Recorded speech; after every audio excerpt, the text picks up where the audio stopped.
കണ്ണൂരിൽ ബോംബ് സ്ഫോടന കേസിലെ പ്രതിയെ ബ്രാഞ്ച് സെക്രട്ടറിയാക്കി. പാനൂർ ബോംബ് സ്ഫോടന കേസിലെ പ്രതി അമൽ ബാബുവിനെയാണ് മീത്തലെ കുന്നോത്ത് പറമ്പ് ബ്രാഞ്ച് സെക്രട്ടറിയായി തെരഞ്ഞെടുത്തത്. നിലവിലെ സെക്രട്ടറിക്ക് പ്രവർത്തിക്കാനുള്ള അസൌകര്യത്തെ തുടർന്നാണ് മാറ്റം.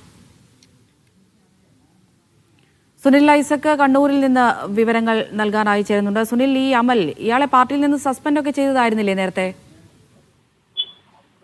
അമൃത, കഴിഞ്ഞ ഏപ്രിൽ 5 പുലർച്ചെ പാനൂർ മുളിയാത്തോടിനടുത്ത് ഒരു ഒറ്റപ്പെട്ട സ്ഥലത്ത് നിർമ്മാണത്തിലുള്ള വീടിന്റെ ടെറസിന്റെ മുകളിൽ ബോംബ് നിർമ്മിക്കുന്നതിനിടയിലാണ് അന്ന് സ്ഫോടനം ഉണ്ടായത്. സംഭവത്തിൽ ഒരാൾ മരിക്കുകയും 3 പേർക്ക് ഗുരുതരമായി പരിക്കേൽക്കുകയും ചെയ്തിരുന്നു. സ്ഫോടനത്തിൽ മരിച്ച ഷരീൻ ഉൾപ്പെടെ ഈ കേസിൽ 15 പ്രതികളാണ് ഉണ്ടായിരുന്നത്. 15 പ്രതികളും ഡിവൈഎഫ്ഐ പ്രവർത്തകരാണ്. അതിൽ ഒരു പ്രതിയാണ് അമൽ ബാബു.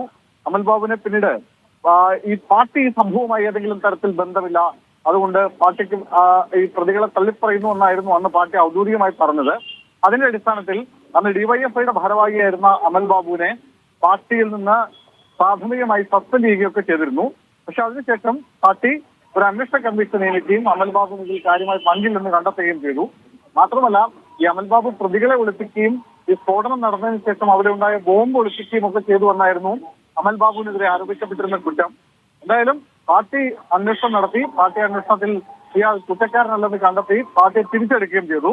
അതിനിടയിലാണ് ഈ കുന്നോത്ത് പറമ്പ് ബ്രാഞ്ച് സെക്രട്ടറിയായി നിലവിലുണ്ടായിരുന്ന ആൾ, അദ്ദേഹത്തിന് ചില അസൗകര്യങ്ങൾ മൂലം ബ്രാഞ്ച് സെക്രട്ടറി സ്ഥാനത്ത് തുടരാനുള്ള അസൗകര്യം പാർട്ടി അറിയിച്ചു.